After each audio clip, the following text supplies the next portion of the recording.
Started the surgery on our patient around 8:30. He had had previous heart surgery, so it took a while to prepare the operative site such that we could remove his heart and replace it with that of the animals.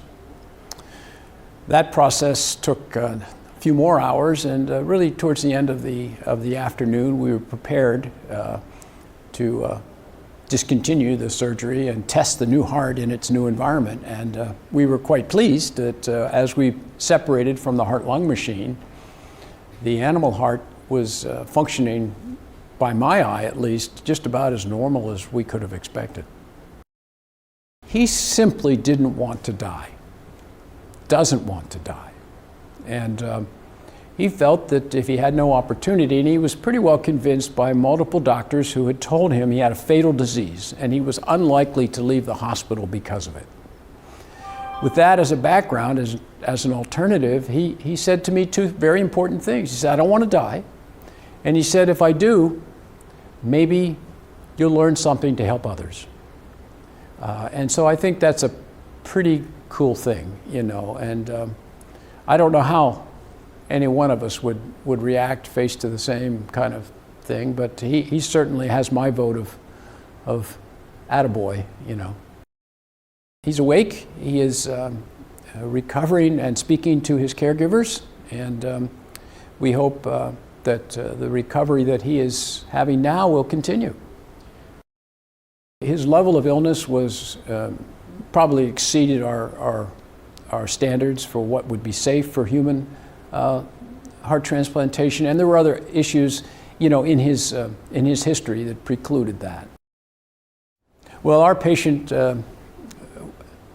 looked like a pretty healthy 57-year-old, except that his heart was failing, and it failed badly. He was transferred from another hospital to our cardiologist here at University of Maryland Medical Center, where he stayed about 2 weeks under intensified care, in spite of multiple medications to drive his heart, and a device called a balloon pump that was inserted through the groin to make his heart more efficient. He just didn't have enough blood flow through his body because of his weakened heart to sustain his life. So he was placed on another system called ECMO, which is designed to be a portable heart-lung machine. So it does all the work of the heart and the lungs. And he actually had been placed on that, I think, November 28th, and had continued right up to the surgery, so more than 50 days on that. And because he was on that system, he was stuck in bed, you know, full time, and basically on his back. I would like to say that we have a solid idea. Like in heart transplantation from a human, we can give you pretty solid statistics, right? And come within 1 or 2 percentages of that for any individual. We've never done this in a human.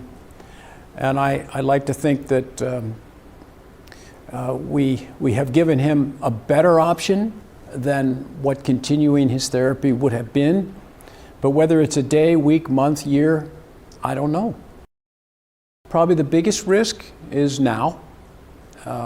We seem to be past what we consider the hyperacute rejection phase that we would normally have seen in an animal organ that wasn't specially treated.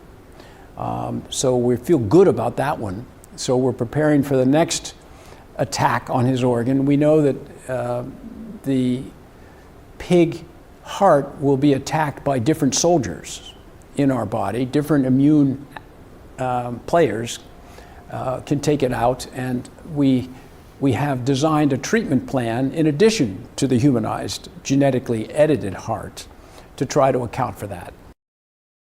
So the driver for all this was to provide an opportunity for patients with end-stage heart disease who couldn't either qualify or just didn't get a heart in time to treat their really poor heart function with a transplant.